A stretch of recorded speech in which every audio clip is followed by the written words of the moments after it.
Assalamualaikum warahmatullahi wabarakatuh. Terima kasih kepada sahabat-sahabat, saudara-saudara yang telah menonton video sebelumnya membahas mengenai hukum acara perdata. Dalam Fat 1, pembahasan itu sampai pada mekanisme pemeriksaan. Oke, kita lanjut ke Fat 2 atau lanjutan dari pembahasan tersebut. A. Sidang pertama. Dalam persidangan pengadilan, dalam hal ini dapat ditemukan beberapa kemungkinan, yaitu 1. Penggugat atau pemohon tidak hadir, sedangkan tergugat atau termohon hadir. 2. Tergugat atau termohon tidak hadir, sedang penggugat atau pemohon hadir. 3. Penggugat atau pemohon dan tergugat atau termohon sama-sama tidak hadir dalam persidangan. 4. Penggugat atau pemohon dan tergugat atau termohon sama-sama hadir dalam persidangan. Maka hakim sebelum mulai persidangan wajib mendamaikan para pihak.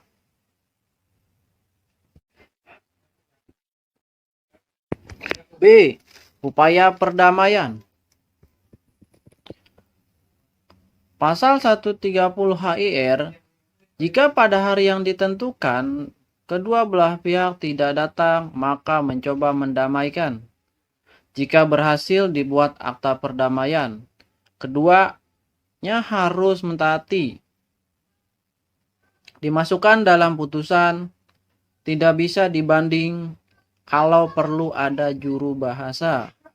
Nomor 2, Peraturan Mahkamah Agung Nomor 1 Tahun 2016, hakim wajib memberi kesempatan kepada para pihak untuk menempuh proses mediasi melalui mediator yang ada di pengadilan atau mediator hakim yang memenuhi syarat.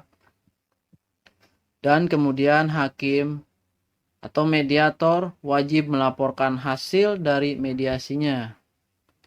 Ketiga, pasal 131 ayat 1 HIR mengatakan, jika hakim tidak dapat mendamaikan para pihak, maka hal itu harus disebutkan dalam berita acara persidangan.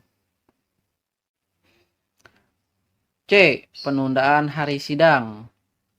Suatu perkara tidak dapat diselesaikan pada hari sidang pertama, maka pemeriksaan dapat diundur pada hari-hari berikutnya.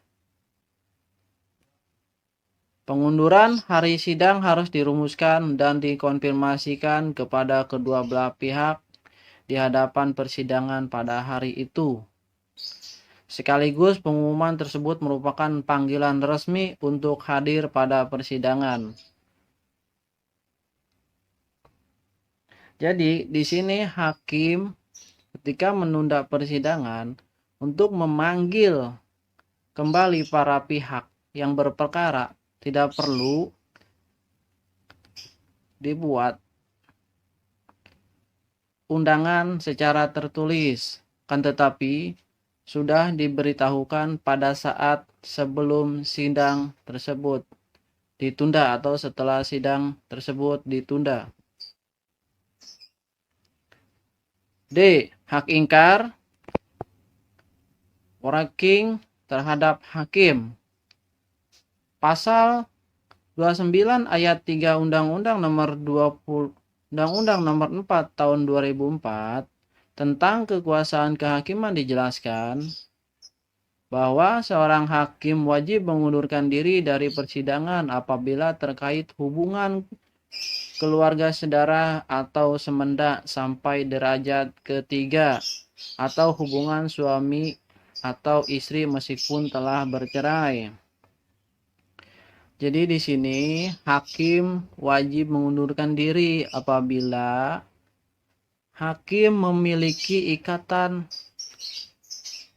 sedarah, yang artinya ikatan sedarah bisa saudara, bisa orang tua, bisa paman, bisa bibi, garis vertikal horizontal, atau hubungan suami istri walaupun telah bercerai. Hakim wajib mengundurkan diri dari persidangan atau dari seorang hakim dalam perkara tersebut. E. Perubahan dan pencabutan gugatan. Perubahan dan atau penambahan surat gugatan sifatnya menyempurnakan, menjelaskan atau menegaskan. F. Jawaban penggugat. Pada HR tidak ada ketentuan bagi tergugat untuk menjawab gugatan. Hanya saja ada ketentuan bahwa tergugat dapat menjawab gugatan penggugat baik secara lisan maupun tertulis. Adapun jawaban tergugat ini dapat berupa forward atau pengakuan.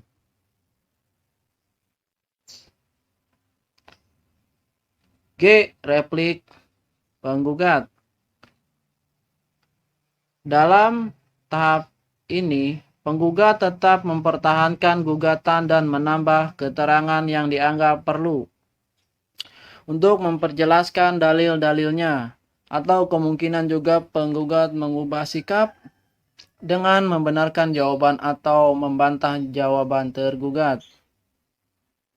H. Duplik dari tergugat atau duplik tergugat. Duplik adalah tanggapan dari tergugat atas replik yang diajukan oleh penggugat, yang isinya membantah jawaban sekaligus replik penggugat, seperti halnya replik. I. Pembuktian. Ada 3 pembuktian logis, konvensional dan yuridis.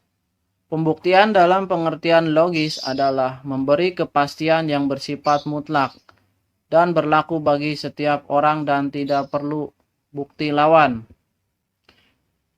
Konvensional adalah memberi kepastian tetapi tidak bersifat mutlak, relatif, sebab berdasarkan perasaan dan akal. Yuridis memberi kepastian berdasarkan hukum dan ketentuan perundang-undangan.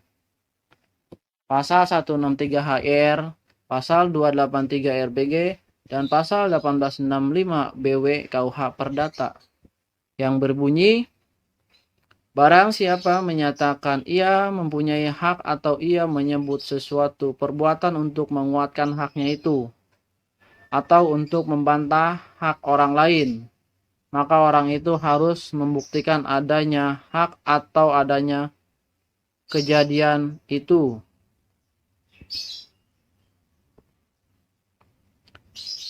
Alat-alat bukti menurut pasal 164 HR atau 284 RBG atau 1866 KUH Perdata adalah sebagai berikut. Pertama, surat. Kedua, saksi. Ketiga, persangkaan. Keempat, pengakuan. Dan kelima, sumpah. Alat-alat bukti elektronik menurut Undang-Undang Nomor 8 Tahun 97 tentang dokumen perusahaan dan Undang-Undang Nomor 2008 tentang informasi dan transaksi elektronik.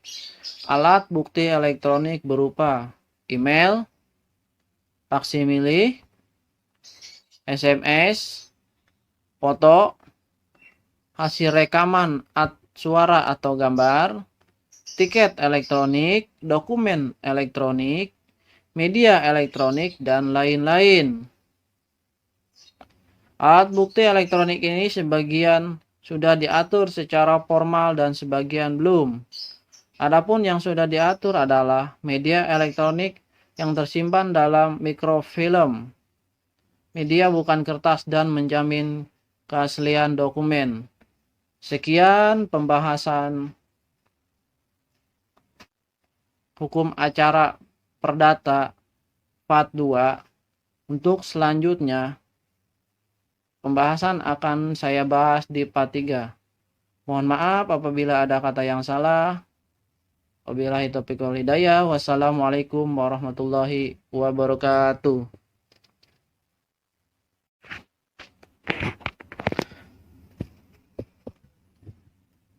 Assalamualaikum warahmatullahi wabarakatuh. Terima kasih kepada sahabat-sahabat, saudara-saudara yang telah menonton video sebelumnya.